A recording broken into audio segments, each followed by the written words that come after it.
ng bayan, maasahan anumang panahon.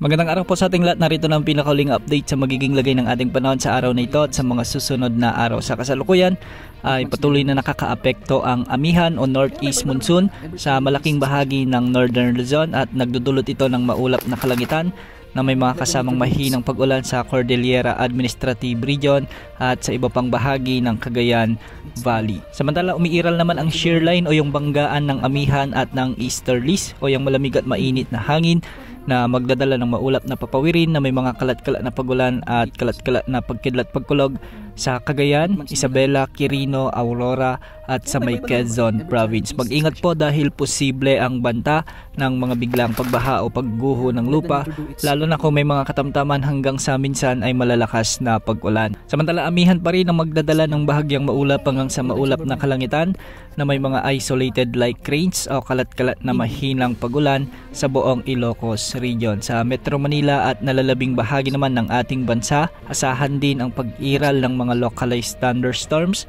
magiging bahagyang maulap hanggang sa maulap ang mga kalangitan na may mga tsansa ng mga isolated rain showers and thunderstorms. Mag-ingat po dahil posible pa rin ang banta ng mga biglaang pagbaha o pagguho ng lupa, lalo na kung may mga umiiral na severe thunderstorms. Sa kasalukuyan wala tayong minomonitor na LPA o bagyo sa loob at labas ng ating bansa at magpapatuloy ang ganitong sitwasyon hanggang sa susunod na 5 araw. Para naman sa ating long range outlook, wala rin tayong namomonitor na pamumuo ng LPA o bagyo sa susunod na 10 hanggang 15 araw. Sa mga susunod na araw ay bahagyang hihina ang amihan, ngunit sa mga susunod na linggo ay posible muling lumakas ito at magdadala ng malamig na panahon, lalong-lalo na sa hilagang bahagi ng ating bansa. Para sa lagay ng mga pag-alon sa ating mga karagatan, posibleng umabot hanggang 3.1 meters ang mga pag-alon sa mga karagatang sakop ng Northern Luzon. Sa nalalabing bahagi ng Luzon, posible rin ang mga pag-alon hanggang 2.8 meters. Sa baybayin naman ng Visayas at Mindanao,